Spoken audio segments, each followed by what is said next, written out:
Hi അച്ചാച്ചു കൂട്ടോ. മൊബൈലിൽ ഒച്ച വെക്കല്ലേ, അമ്മ വീഡിയോ എടുക്കുവാണേ. അച്ചുകൂട്ടൻ സ്കൂളിൽ പോയില്ല. എന്നാന്ന് പറഞ്ഞേ അച്ചുകൂട്ട സ്കൂൾ എന്നാ പനി? പനി ആർക്കെല്ലാം പനി തോന്നുന്നുണ്ടേ കൊച്ചിനെ കണ്ടിട്ട്? ഉണ്ടോ? എന്നാ എന്നാ അച്ചുകൂട്ടൻ എൻ്റെ മുടി അഴിക്കാൻ വന്നതാണ്. മുടി അഴിച്ചിടണം എൻ്റെ കൊച്ചിനെ. കെട്ടി വെക്കണാണോ? വീഡിയോ കഴിഞ്ഞിട്ട് അഴിച്ചിടാൻ ആലോചിക്കാം. അപ്പം അച്ചുക്കുട്ടന് പനിയാണ്ട് അച്ചുക്കുട്ടൻ ഇന്ന് സ്കൂളിൽ പോയില്ല കേട്ടോ. പനി എന്ന് പറഞ്ഞാൽ ചെറിയ രീതിയിലൊരു മേല് കാച്ചിൽ അല്ലേ അച്ചുക്കുട്ടാ? അപ്പം അതുകൊണ്ട് പനി. എനിക്ക് സംശയമുണ്ട് സ്കൂളിൽ പോകാനുള്ള ഉടായിപ്പായിരുന്നു. അമ്മയല്ല സ്കൂളിൽ പോയത്, നീ അല്ലേ സ്കൂളിൽ പോണത്. അപ്പോൾ അതേ വീട് മാറുന്നതിൻ്റെ ഭാഗമായിട്ട് കുറേ അടുക്കിപ്പറക്കിലാണ് കേട്ടോ. വേണ്ടാത്ത കുറേ തുണികളൊക്കെ എടുത്തിട്ട് ഇങ്ങനെ ഇട്ടേക്കുവാണ്. അപ്പോൾ അച്ചുക്കുട്ടൻ്റെ ഒരു ധ്യാനൂട്ടൻ്റെയും ഡെയിലി വെയറില്ലേ, അതാണ് ഫുള്ള് കേട്ടോ. അപ്പോൾ കുറേ ഡ്രസ്സുണ്ട്, ഒന്നും ഇടാൻ കൊള്ളിയില്ല എന്നുള്ള ഒരു സിറ്റുവേഷനിലൊക്കെയാണ് എൻ്റെ മക്കളുടെ അവസ്ഥ. അച്ചുക്കുട്ടനോട് ധ്യാനൂട്ടനെ ചോദിച്ചാൽ അമ്മ ഒന്നും ഇടാനില്ല എന്ന് പറയും കേട്ടോ. പക്ഷേ കൊട്ട നിറയെ തുണിയുണ്ട്, അതിനകത്തേക്ക് കയറ്റി വെക്കാൻ സ്ഥലമില്ലാത്ത രീതിയിലാക്കി വെച്ചേക്കുവാണ് കേട്ടോ. അപ്പോൾ ഞാൻ നോക്കിയപ്പോഴാണെങ്കിൽ കുറേ പാൻറ്റും എല്ലാം ഇങ്ങനെ പോയതാണ് എല്ലാം ഇരിക്കുന്നത്. പിന്നെ എന്നാ പറയുക, ഇവരിടുന്നത് ഈ ഇട്ട ഡ്രസ്സ് തന്നെയും പിന്നെയും ഇടും കേട്ടോ.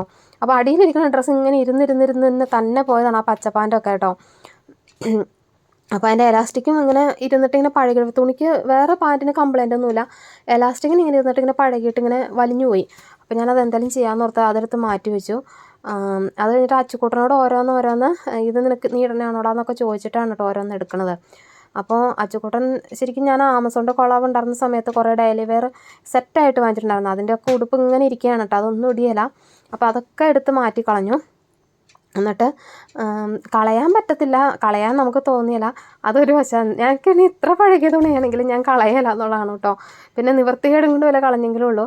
പക്ഷേ ഇതൊക്കെ എന്ന് പറഞ്ഞാൽ ആർക്കും കൊടുക്കാൻ അങ്ങനെയൊന്നും കൊള്ളുന്ന തുണികളൊന്നും അല്ല കേട്ടോ. അപ്പോൾ ഞാൻ എന്താ ചെയ്യണമെന്ന് വെച്ചാൽ കുറേയൊക്കെ ഈ തുടയ്ക്കാനും പറക്കാനൊക്കെ എടുക്കും കേട്ടോ. ഈ ബനിയൻ്റെ ടൈപ്പ് കോട്ടനും നല്ലൊരു പ്രത്യേക ടൈപ്പ് ബനിയൻ തുണിയല്ലേ ഈ പിള്ളേരെ കൊടുക്കുക. അപ്പോൾ അതൊക്കെ വെച്ച് നമുക്ക് ഈ അടുക്കളയൊക്കെ ക്ലീൻ ചെയ്യാൻ നല്ല നീറ്റായിട്ട് ഇരിക്കും, നല്ല തിളങ്ങി കിടക്കും തറയൊക്കെ.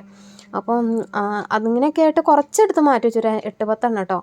എന്നാലും ഉണ്ടായിരുന്നു. ശരിക്കും പറഞ്ഞാൽ അടുക്കി പിറക്കി വന്നു കഴിഞ്ഞപ്പം നല്ല ഡ്രസ്സിനേക്കാളും കൂടുതൽ ചീത്ത ഡ്രസ്സായിരുന്നു എന്നുള്ളതാണ്. അപ്പോൾ അത് കഴിഞ്ഞിട്ട് ഡെയിലി വെയർ അങ്ങനെ തരം തിരിച്ചിട്ട് കഴിഞ്ഞിട്ട് പിന്നെ നമുക്ക് നല്ല വിലയിടത്തൊക്കെ പോകുമ്പോൾ ഉപയോഗിക്കുന്ന കുറേ ഡ്രസ്സുകളുണ്ടല്ലോ, അപ്പോൾ അങ്ങനത്തെ ഡ്രസ്സുകളിലേക്ക് മാറി കേട്ടോ. അപ്പോൾ അങ്ങനത്തെ ഡ്രസ്സും കുറേ ഉണ്ടായിരുന്നു. അപ്പോൾ ഈ ഒത്തിരി ചെറുതായി തുടങ്ങിയതൊക്കെ അച്ചുകൂട്ടോണ്ട് ധ്യാനോട്ടോണ്ട് നേറ്റിക്ക് ഇടാൻ പറഞ്ഞ് ഞാനാണെങ്കിൽ എടുത്തിട്ടു. അല്ലെങ്കിൽ അത് അവിടെ ഇരുന്ന് ചെറുതായി പോകും, പിന്നീട് നമ്മളെടുത്ത് കളയേണ്ടി വരും.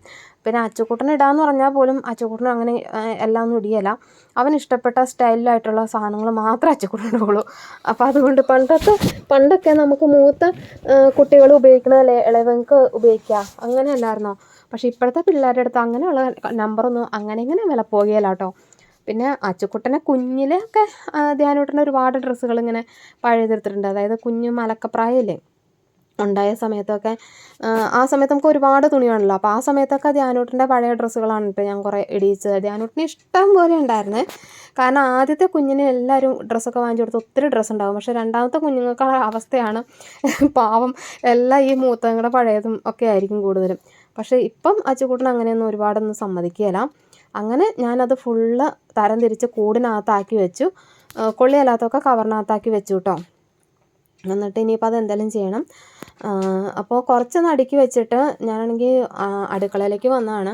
അടുക്കളയിൽ പാത്രമൊക്കെ കഴുകിയതൊക്കെ ഉണങ്ങി ഇങ്ങനെ ഇരിക്കുന്നുണ്ടായിരുന്നു കേട്ടോ. അപ്പോൾ അതൊക്കെ ഒന്ന് വേഗം ഒന്ന് അടുക്കി പിറക്കി വെക്കണം. അപ്പോൾ ഒരുപാട് ദിവസമായി വീഡിയോ ഇടാൻ മടി പിടിച്ച് അങ്ങ് പോവുകയാണ് കേട്ടോ. പിന്നെ കുറച്ച് ചെറിയ തിരക്കുകളും ഇല്ലായികയില്ല. പിന്നെ വീട്ടിലൊന്ന് പോയി അങ്ങനെ കുറേ കാര്യങ്ങളൊക്കെ ഉണ്ടായിരുന്നു. 3-4 ദിവസം അവിടെ ആയിരുന്നു. അപ്പോൾ അങ്ങനെ ഇപ്പോൾ എനിക്ക് വീട്ടിൽ പോയാൽ വീഡിയോ എടുക്കാനൊന്നും ഒരു മൂഡില്ല കേട്ടോ. അതുകൊണ്ട് പിന്നെ വീഡിയോ ഒന്നും എടുത്തില്ല. പിന്നെ എന്നാ പറയണേ, അതൊക്കെ കഴിഞ്ഞ് വന്നപ്പോൾ പിന്നെ ഞായറാഴ്ച വന്നു. പിന്നെ നമുക്ക് വീട്ടിൽ 3-4 ദിവസം പോയിട്ട് നിന്ന് കഴിഞ്ഞ് വീട്ടിൽ വന്നു കഴിഞ്ഞാൽ അവസ്ഥ എല്ലാവർക്കും അറിയാലോ. പിന്നെ എല്ലാം ഫുള്ളൊരു ഇതായിരിക്കും ക്ലീൻ ചെയ്യാനും കാര്യങ്ങളൊക്കെ ആയിട്ട്. പക്ഷേ അങ്ങനെ കുറച്ച് ദിവസം അങ്ങനെ അങ്ങ് പോയിട്ടോ. പിന്നെ ഒരു മടി പിടിച്ചങ്ങ് തുടങ്ങി കഴിഞ്ഞ് പിന്നെ മടിയാണ് വീഡിയോ എടുക്കാനായിട്ട്. പിന്നെ വീഡിയോ എടുത്തില്ല.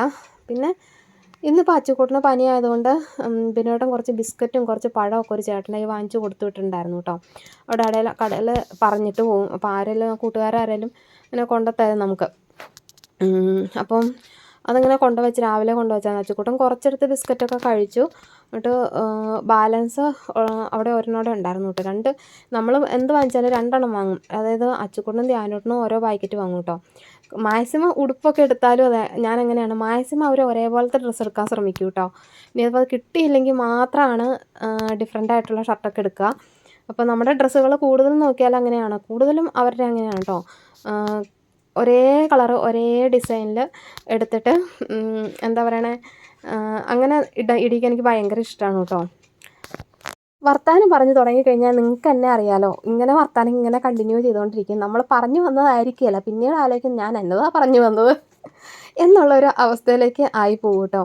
അപ്പം വേറെ ഒന്നുമല്ല ഉദ്ദേശിച്ചത്. ബിസ്ക്കറ്റ് വാങ്ങിയപ്പോൾ 2 പാക്കറ്റ് വാങ്ങിച്ചു. 1 പാക്കറ്റ് അച്ചുകൂട്ടൻ ചെറുതായിട്ട് പൊട്ടിച്ച് അവിടെ വെച്ചിട്ടുണ്ട്. ബാക്കി അവിടെ ഒരെണ്ണം അവിടെ ഇരിപ്പുണ്ട് ധ്യാനൂട്ടിൻ്റെ വക. പിന്നെ ഏത്തപ്പഴമാണ്. ഏത്തപ്പഴം എന്ന് പറഞ്ഞാൽ നന്നായിട്ട് അങ്ങ് പഴുത്ത ഏത്തപ്പഴം അല്ല കേട്ടോ, ഒരു മീഡിയം പഴുപ്പെന്നൊക്കെ പറയാം, അത്രേ ഉള്ളൂ കേട്ടോ. അപ്പോൾ ഞാനത് സാധാരണ ഞാൻ ബോളി ഉണ്ടാക്കുമ്പം 2ആയിട്ട് കട്ട് ചെയ്താണ് ഉണ്ടാക്കാറ്. പക്ഷെ ഞാനിന്ന് 3ആയിട്ട് കട്ട് ചെയ്തു. പക്ഷെ നല്ലതായിരുന്നു കേട്ടോ. 3ആയിട്ട് കട്ട് ചെയ്തിട്ട് ഉണ്ടാക്കുന്നതാണ് ഏറ്റവും സൂപ്പറെന്ന് എനിക്ക് തോന്നി. കനം കുറവാണ്. നമ്മൾ ഒരെണ്ണം തിന്നുന്ന സമയത്താണെങ്കിൽ ഒരു 2-3 എണ്ണമൊക്കെ കഴിക്കും. അതാണ് കനം കുറച്ചുണ്ടാക്കിയുള്ളത്. നല്ല ടേസ്റ്റാണ് ബോളി. നമ്മുടെ ഒരു കേരള എന്താ പറയണ മലയാളികളുടെ ഒരു എന്താ പറയണ, എൻ്റെ ഡയലോഗ് കറക്റ്റ് കിട്ടണില്ല. മലയാളികളുടെ ഒരു ഫേവറേറ്റ് ഫുഡല്ലേ. അപ്പോൾ ആർക്കും മാക്സിമം ബോളിന്ന്, എൻ്റെ പൊന്നേ ബോളിന്ന് ഞാൻ പറഞ്ഞപ്പോൾ എല്ലാവരും കൂടെ എണ്ണിട്ട് ഓടിക്കും. അതെ, ബോളിന്ന് പറഞ്ഞാൽ തിരുവനന്തപുരത്തൊരു ബോളിയുണ്ട്, അതല്ല കേട്ടോ ഈ ബോളി. ഇത് ഞങ്ങളുടെ തൊടുപുഴക്കാരുടെ ബോളി, അല്ലെങ്കിൽ പഴംപൊരി എന്ന് പറയും.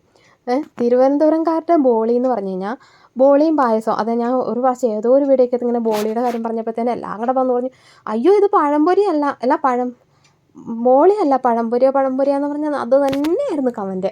അപ്പോൾ അത് ഞാൻ പെട്ടെന്ന് ഓർത്തുകൊണ്ട് മുൻകൂർ ജാമ്യം എടുത്തതാണ് കേട്ടോ. അതെ, തിരുവനന്തപുരംകാരുടെ ബോളി ഞാനൊരു പ്രാവശ്യം കഴിച്ചു. പക്ഷേ പായസം കൂട്ടിയല്ല കേട്ടോ, അല്ലാണ്ടാണ് കഴിച്ചത്. പക്ഷെ ഭയങ്കര മധുരമാണ്. അവർക്കത് ഇഷ്ടമായിരിക്കാം. മധുരം ഇഷ്ടപ്പെടുന്നവർക്ക് എന്തായാലും അത് ഇഷ്ടപ്പെടും കേട്ടോ. പായസം കൂട്ടി ഞാൻ കഴിച്ചിട്ടില്ല. പക്ഷെ പായസം കൂട്ടാണ്ട് തന്നെ അത് ഇവിടെ കൊണ്ടുവന്ന് ഇങ്ങനെ കഴിച്ചപ്പോൾ ഞാൻ ഓർത്ത്, ദൈവമേ ഇതിൻ്റെ കൂടെ ഇനി പായസവും കൂടി വന്നാത്ത അവസ്ഥ എന്താണെന്ന്. അത്രയ്ക്ക് മധുരമുള്ള ഒരു സംഭവമാണ് എനിക്ക് കിട്ടിയത് കേട്ടോ. അതായിരിക്കാം വട്ടത്തിൽ അപ്പം പോലെ ഇങ്ങനെ ഇരിക്കും, യെല്ലോ കളറാണെന്ന് തോന്നും. കുറേ ദിവസം മുമ്പ് ബിനോട്ടൻ ഇങ്ങനെ കുറേ നാൾ മുമ്പാണ് ബിനോട്ടൻ ഇങ്ങനെ തിരുവനന്തപുരം പോയപ്പോൾ അവിടുത്തെ ഫുഡാന്ന് പറഞ്ഞ് കൊണ്ടുവന്നു. സംഭവം കണ്ട വഴി മനസ്സിലായി ഇത് സംഭവം ബോളിയാന്നേ. കാരണം നമ്മൾ ഈ യൂട്യൂബിലൊക്കെ കണ്ടിട്ടുണ്ടല്ലോ, കഴിക്കണേ ആദ്യമായിട്ടാണെന്ന് മാത്രം. പക്ഷെ എനിക്കത് അത്ര പിടിച്ചില്ല, എനിക്ക് മധുരം അത്ര താല്പര്യമില്ലാത്തതുകൊണ്ട് കേട്ടോ. അപ്പോൾ പറഞ്ഞു വന്നപ്പം ബോളി മാറി, ഇങ്ങനെ കഥകൾ ഇങ്ങനെ നീണ്ടുകൊണ്ടേയിരിക്കും. അപ്പോൾ എൻ്റെ ബോളി ഉണ്ടാക്കൽ എങ്ങനെയാണെന്ന് വെച്ച് കഴിഞ്ഞാൽ മൈദപ്പൊടിയാണ് കേട്ടോ എടുത്തേക്കണം. അതിൻ്റെ കൂടെ ഇച്ചിരി അരിപ്പൊടിയും കൂടി ഇട്ടു, പിന്നെ മഞ്ഞൾപ്പൊടി ഇട്ടു, ഒരു ലേശം ഉപ്പ് പൊടിക്ക് തളിച്ചിട്ടുണ്ട് കേട്ടോ. ഒരു സംശയമായിരുന്നു, ഈ വല്ലപ്പോഴും അല്ലേ നമ്മൾ ഈ ബോളിയൊക്കെ ഉണ്ടാക്കുകയുള്ളൂ. അപ്പോൾ ഇങ്ങനെ സംശയമായിരുന്നു, ദൈവം ഉപ്പ് ചേർക്കുമോ എന്നൊരു കൺഫ്യൂഷൻ ഉണ്ടായിരുന്നു. അതുകൊണ്ട് ഞാനൊരു പൊടിക്ക് ഒന്ന് തളിച്ചു കൊടുത്തതേ ഉള്ളൂ കേട്ടോ. പിന്നെ അരിപ്പൊടി, മൈദപ്പൊടി, ഉപ്പ്, പഞ്ചസാര ചേർത്തു കേട്ടോ. കാരണം പഴം നന്നായിട്ട് പഴുത്ത പഴമാണെങ്കിൽ നമുക്ക് ഈ പഞ്ചസാരയൊക്കെ അവോയ്ഡ് ചെയ്യാം. പക്ഷേ പഴത്തിന് വലിയ പഴുപ്പായിട്ടില്ല എന്ന് ഞാൻ പറഞ്ഞില്ലായിരുന്നോ, അതുകൊണ്ട് ഈ പഞ്ചസാര ഇടുവാണെങ്കിൽ ഒരു പ്രത്യേക ഒരു ടേസ്റ്റ് കിട്ടും. അപ്പോൾ ഇങ്ങനെയാണോ എല്ലാവരും ഉണ്ടാക്കണമെന്ന് അറിയില്ല. ഞാൻ അഥവാ ബോളി എന്ന് പറഞ്ഞാൽ നിങ്ങൾ എന്നോടൊന്ന് ക്ഷമിച്ചേക്കുക. സംഭവം ഇതാന്ന് മനസ്സിലായല്ലോ. അപ്പോൾ ഇനി നല്ല തിക്കായിട്ടുള്ള ബാറ്ററായിട്ട് എടുക്കണം. അപ്പോൾ കുറേശ്ശെ വെള്ളം ഒഴിച്ചിട്ട് നമ്മൾ മിക്സ് ചെയ്തെടുക്കണം കേട്ടോ. അല്ലെങ്കിൽ ബാറ്റർ ലൂസായി പോയി കഴിഞ്ഞ് കഴിഞ്ഞാൽ ബോളിയിലേക്ക് ഇത് പിടിക്കുകയില്ല. ഇതൊക്കെ ഉണ്ടാക്കുന്ന ആൾക്കാർക്കൊക്കെ അറിയാം കേട്ടോ. എന്നും നമ്മുടെയൊക്കെ വീഡിയോ കണ്ടിട്ട് ചെയ്യുന്ന കുഞ്ഞു കുട്ടികളുണ്ട്. അതായത് പാചകം പഠിച്ച് വരുന്ന കുറച്ച് പേരുണ്ടായിരുന്നു കേട്ടോ. അവർ കണ്ടിന്യൂ വീഡിയോ കാണുന്നുണ്ടെങ്കിൽ കമൻറ്റ് ഇടണേ. കുറച്ച് കൂട്ടുകാരുണ്ടായിരുന്നു, ആതിര അങ്ങനെ എന്തൊക്കെയോ ഞാൻ മറന്നുപോയി. അപ്പോൾ എന്നോട് ഇങ്ങനെ വന്ന് പറയുമായിരുന്നു, ചേച്ചി റെസിപ്പി ഇടുക ചേച്ചി എന്നൊക്കെ പറയണ കുറച്ച് ആൾക്കാരുണ്ടായിരുന്നു. നമ്മളെ ഇടക്കാലം കൊണ്ട് റെസിപ്പിയൊക്കെ വിട്ടുപോയി മക്കളെ. ഇനി നമുക്ക് എന്നാ പറയണേ, നമ്മുടെ സാഹചര്യം അങ്ങനെ ആയിപ്പോയതുകൊണ്ട് റെസിപ്പിയിൽ നിന്നൊക്കെ അങ്ങ് അകന്ന് പിന്നെ ഡെയിലി വ്ളോഗ് ആക്കിയായിരുന്നു. ഡെയിലി വ്ളോഗിന് എല്ലാവരും ഈ കാണുന്നത് തന്നെ കണ്ട് എല്ലാവരും അടുത്ത് കാണൂലേ. അപ്പോൾ മാക്സിമം ഞാൻ റെസിപ്പിയൊക്കെ പരിചയപ്പെടുത്താൻ ശ്രമിക്കാം. അപ്പോൾ ഇതാണ് നമ്മുടെ ബോളി ഉണ്ടാക്കാനുള്ള പഴം കേട്ടോ. അപ്പോൾ ഞാൻ എണ്ണ ഒഴിച്ച് വെച്ചിട്ടുണ്ടായിരുന്നു, എണ്ണ ചൂടായി വരുന്നുണ്ട്. പഴമാണെങ്കിൽ ഇങ്ങനെ തെന്നി പോകണേ. ഒത്തിരി പഴുപ്പായില്ല, എന്നാലും നമുക്കറിയാമല്ലോ പഴം കട്ട് ഇങ്ങനെ സെൻറ്ററിൽ മാത്രമല്ലോ കട്ട് ചെയ്തേ, 3ആയിട്ട് കട്ട് ചെയ്തുകൊണ്ടാണ് തോന്നുന്നു ഇങ്ങനെ ഇത്രയും തെന്നിച്ചെന്ന് എനിക്ക് തോന്നി കേട്ടോ. അപ്പോൾ എന്നിട്ട് ഞാനിങ്ങനെ അതേ ഫോർക്കും കൊണ്ട് ഇങ്ങനെ കോരിയിട്ട് പതിയെ നിലത്ത് ചാടാണ്ട്, തുള്ളിയൊന്നും നിലത്ത് ചാടാണ്ട് മാക്സിമം ശ്രമിക്കുന്നതാണ് കേട്ടോ. പക്ഷേ 2-3 തവണ കോരിയപ്പോൾ എങ്ങനെയൊക്കെയോ തുള്ളി നമ്മുടെ ഇതിലൊക്കെ ചാടി എന്നുള്ളതാണ്. മാക്സിമം നമ്മൾ നിലത്തോടെ തൂവാണ്ട് ഇട്ടു. അപ്പോൾ അങ്ങനെ ആദ്യത്തെ ട്രിപ്പ് അങ്ങ് കഴിഞ്ഞു കേട്ടോ. ഒരു 3 എണ്ണം വെച്ചിട്ട് ആണ് പൊരിക്കാനിട്ടത്. ഇപ്പോൾ കനം കുറവായതുകൊണ്ടും നമുക്ക് ഉണ്ടാക്കാനും പെട്ടെന്ന് നടക്കും കേട്ടോ. മറ്റേതാണെങ്കിൽ ഭയങ്കര നമ്മളിപ്പോൾ വേവിക്കുമ്പം അല്ല വറുത്തെടുക്കുമ്പോൾ ചിലപ്പോൾ ഉള്ളു വെന്തില്ലാന്ന് വരും. പക്ഷേ കനം കുറഞ്ഞ് ഇങ്ങനെ ബോളി ഉണ്ടാക്കുമ്പോൾ പെട്ടെന്ന് നമുക്കത് പാകമായി വരുവേ. അപ്പം ഇനി എന്തായാലും ഞാൻ ഇങ്ങനെ ഉണ്ടാക്കുള്ളൂ എന്ന് ഞാൻ തീരുമാനിച്ചു. പിന്നെ ആദ്യം പറഞ്ഞ കണക്ക് ഒരെണ്ണം തിന്നുന്ന സമയത്ത് ഒരു 3 എണ്ണം തിന്നേണ്ട വരും, അത്രയേ ഉള്ളൂ. ഇട്ടത് മുകളിലായി പോയി മക്കളെ. അപ്പോൾ അതെ 3 എണ്ണവും ഇട്ടിട്ടുണ്ട് കേട്ടോ. ഇനിയിപ്പോൾ ഇച്ചിരി കഴിയുമ്പോൾ നമുക്കിത് മറിച്ചും തിരിച്ചും ഒക്കെ ഒന്നിട്ട് ഒന്ന് കോരി എടുത്തു കഴിഞ്ഞാൽ നമ്മുടെ ബോളി ഇവിടെ റെഡിയാവും. അപ്പോൾ മക്കളെ, നമ്മുടെ ഫ്രോക്ക് നൈറ്റിയുടെ ബിസിനസ് ഇപ്പോഴും ഉണ്ട് കേട്ടോ. പിന്നെ കുഞ്ഞു കുട്ടികളുടെ ഉടുപ്പിൻ്റെ ഇതും കൂടെ സ്റ്റാർട്ട് ചെയ്തിട്ടുണ്ട്. ചെറിയൊരു മാറ്റവും കൂടി വരുത്തിയിട്ടുണ്ട്. അതിൻ്റെ ഡീറ്റെയിൽസ് ഞാൻ വിടാം. ഇപ്പോൾ ഈ വീടുമാറിൻ്റെ ഒക്കെ തിരക്ക് കാരണം ഞാൻ 1-2 എണ്ണം അങ്ങോട്ട് തയ്ച്ചിട്ടുള്ളൂ. അപ്പോൾ കോംബോ ആയിട്ട് കൊടുക്കാം എന്നാണ് വിചാരിച്ചിട്ടാണ് ഇരിക്കുന്നത് കേട്ടോ. അപ്പോൾ ബാക്കി ഡീറ്റെയിൽസൊക്കെ പിന്നീട് പറയാം കേട്ടോ. അപ്പോൾ അതായത് നമ്മുടെ ബോളി ഇത്രയും ഞാൻ ഉണ്ടാക്കി വെച്ചിട്ടുണ്ട്. നല്ല രസമില്ലേ കാണാനായിട്ട്. അന്നേരത്തേനും അതെല്ലാം ഉണ്ടാക്കി വെച്ചു. അതിനകത്തേനും ധ്യാനൂട്ടൻ വന്നിട്ടുണ്ട് കേട്ടോ. ധ്യാനൂട്ടൻ മണം പിടിച്ചതാണോ എന്ന് സംശയമല്ലേ. സാധാരണ അങ്ങനെ ചെയ്യണതല്ല. വന്ന വഴിയെ ബാഗൊക്കെ ഇങ്ങോട്ടിട്ടിട്ട് പെട്ടെന്ന് തന്നെ അടുക്കളയിലേക്ക് നിന്നു കേട്ടോ. ഞാൻ ഓർക്കുകയും ചെയ്തു സാധാരണ അടുക്കളയിൽ അങ്ങനെ ഓടി ചെല്ലണമല്ല. പുള്ളിക്ക് ബോളി ഭയങ്കര ഇഷ്ടമാണ്. കടയിൽ പോയാലും ഭയങ്കര ഇഷ്ടമാണ്. അപ്പോൾ ചെന്ന് പിടിച്ചപ്പോൾ വെച്ച് ചൂടുണ്ടായിരുന്നു പാത്രത്തിൽ, ഞാൻ മൂടി വെച്ചത്. അപ്പോൾ ബോളി കണ്ടപ്പോഴത്തേനും പുള്ളി ഭയങ്കര ഹാപ്പി. ധ്യാനൂട്ടന് ഭയങ്കര ഇഷ്ടം. പക്ഷേ അച്ചുക്കുട്ടനാണ് ഇച്ചിരി ഒരു കഴിക്കാനൊരു മടിയുള്ള ആൾ. അച്ചുക്കുട്ടനാണ് പഴം അച്ചുക്കുട്ടന് അത്ര ഇഷ്ടമുള്ള സംഭവമല്ല. പക്ഷേ എന്താണോ ഇന്ന് അച്ചുക്കുട്ടനും കഴിച്ചു കൂട്ടോ 2 എണ്ണം. അപ്പോൾ അതൊക്കെ കഴിഞ്ഞിട്ട് ധ്യാനൂട്ടൻ എല്ലാവരും ചായ കുടിയൊക്കെ കഴിഞ്ഞു. ചായ കുടി കഴിഞ്ഞിട്ട് ഞാൻ പോയി ഒന്ന് അവർ ചായ കുടിക്കുന്ന സമയത്ത് ഞാൻ പോയി കുളിച്ചു കേട്ടോ. അത് കഴിഞ്ഞ് പിന്നെ വന്നിട്ട് ഞാനും ചായ കുടിച്ചു. അതൊന്നും വീഡിയോ എടുത്തില്ല. അത് കഴിഞ്ഞപ്പോഴത്തേനും പെരയൊക്കെ അടിച്ച് വാരി. വൈകുന്നേരത്തെ അടിച്ചു വാരം അങ്ങനെ വലിയ കാര്യമായിട്ടൊന്നുമില്ല. ഇപ്പോൾ സ്റ്റിച്ചിങ്ങൊന്നും ഇല്ലായിരുന്നു വലിയ കാര്യമായിട്ട്. അതുകൊണ്ട് തന്നെ വലിയ അലക്കുലത്തുകളൊന്നുമില്ല, ഈ പൊടിയേ ഉള്ളൂ. അപ്പോൾ ഞാൻ പെട്ടെന്നൊരു എന്താ പറയുക ഉടായിപ്പ് അടിച്ചുവാരലൊക്കെ അടിച്ചു വാരി. അന്നേരത്തെ എന്താ യൂണിഫോം അവിടെ ഊരിയിട്ടു. എൻ്റെ ധ്യാനൂട്ടോട് എന്തോരം പറഞ്ഞാലും കേൾക്കില്ലാത്തൊരു മെയിൻ കാര്യമാണ് യൂണിഫോം ഊരിയിട്ടാൽ കട്ടിലേക്ക് ഇടും. ഞാൻ പറയുന്നത് പുറത്ത് കൊണ്ട് ഇടാ, പുറത്തഴയെ കൊണ്ട് ഇടാന്ന് പറഞ്ഞാൽ ചിലപ്പോൾ കേട്ടില്ല, ചിലപ്പോൾ കേൾക്കും. അങ്ങനെയൊക്കെയാണ് കേട്ടോ. അപ്പോൾ ഞാനിങ്ങനെ വഴക്ക് പറഞ്ഞ് അതൊന്നും പിടിച്ചിട്ട് പുറത്ത് കൊണ്ട് ഇടാമെന്നൊക്കെ ഓർത്തിട്ട് ഞാനിങ്ങനെ പിടിച്ചുകൊണ്ടിരുന്നപ്പോഴത്തേക്കും ധ്യാനൂട്ടൻ വീണ്ടും അങ്ങോട്ടേക്ക് വന്നു കേട്ടോ. അപ്പോൾ പിന്നെ ധ്യാനൂട്ടൻ വന്നപ്പോൾ ധ്യാനൂട്ടൻ പിന്നെ കൊണ്ടിട്ടു. അത് കഴിഞ്ഞ് വീടൊക്കെ ഒന്ന് അടിച്ച് വാരി. പിന്നെ അങ്ങനെ വലിയ കാര്യമായിട്ട് വ്ളോഗൊന്നും എടുത്തില്ല കേട്ടോ.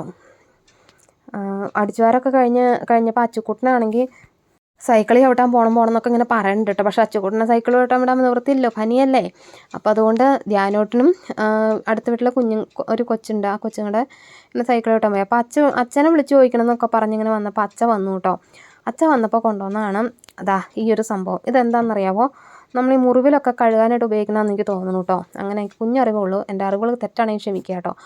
അത് വാങ്ങിക്കുക. അത് നേരത്തെ എൻ്റെ കയ്യിലൊരു കുപ്പി ഉണ്ടായിരുന്നു, അത് തീർന്നു. അപ്പോൾ ഇത് സോഡിയം പെറോക്സൈഡോ അങ്ങനെ എന്തോ സംഭവമാണ്.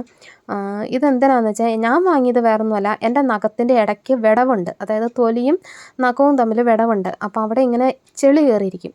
അപ്പോൾ ഞാൻ കുളി കഴിഞ്ഞ് വരുന്ന വഴി അത് ഞാനിങ്ങനെ നെയിൽ കട്ടറിൻ്റെ ആ തുമ്പുണ്ടല്ലോ, കത്തി പോലെ സംഭവം, അത് വെച്ചിട്ട് ഇങ്ങനെ കുത്തിക്കളയൂട്ടോ. കുത്തിക്കളഞ്ഞാലും ഈ നഖത്തിന് ഇടയ്ക്കേക്ക് കയറിയിരിക്കണം അങ്ങ് പോയില്ല. അപ്പോൾ ഞാനിത് ഒന്നരാടം ദിവസങ്ങളിൽ അതിങ്ങനെ ഈ സംഭവം വെച്ച് ചെയ്യും. ആഴ്ച 2-3 തവണയൊക്കെ. എന്നും ചെയ്യണമെന്നും കൊള്ളില്ല കേട്ടോ, നഖം പോവും. അപ്പോൾ കുഴിനഖം ഉണ്ടാവാണ്ടിരിക്കാൻ വേണ്ടിയിട്ടാണ് കേട്ടോ അങ്ങനെ. അല്ലെങ്കിൽ എൻ്റെ കാലേ കുഴിനഖം ഉണ്ടാവും. അപ്പോൾ അതിന് വേണ്ടിയിട്ടാണ് വാങ്ങിച്ചിട്ട് വന്നത്. വെറും 20 രൂപയുടെ സംഭവം ഉള്ളൂ കേട്ടോ. അത് കഴിഞ്ഞിട്ട് പിന്നെ നാമം ചൊല്ലും എല്ലാം കഴിഞ്ഞിട്ടാണ് പിന്നെ സന്ധ്യയ്ക്ക് വിളക്ക് വെച്ചു, നാമം ചൊല്ലി. പിന്നെ അത് കഴിഞ്ഞപ്പോൾ ധ്യാനൂട്ടൻ ഇന്ന് പഠിക്കണു. അച്ചുക്കുട്ടിന് പനിയാണ്, അച്ചുക്കുട്ടിനോടെ കിടക്കുന്നുണ്ട്. അപ്പോൾ ഇന്നത്തെ വിശേഷങ്ങൾ എന്ന് പറഞ്ഞാൽ ഇത്രയൊക്കെ ഉള്ളൂ കേട്ടോ. കുഞ്ഞു കുഞ്ഞു വിശേഷങ്ങളായിരുന്നു. വീഡിയോ ഇഷ്ടമായാൽ ലൈക്ക് ചെയ്യുക, സബ്സ്ക്രൈബ് ചെയ്യുക, കമൻറ്റ് ചെയ്യുക. അപ്പോൾ നല്ലൊരു വീഡിയോയുമായി നമുക്ക് വീണ്ടും കാണാം. Thank you.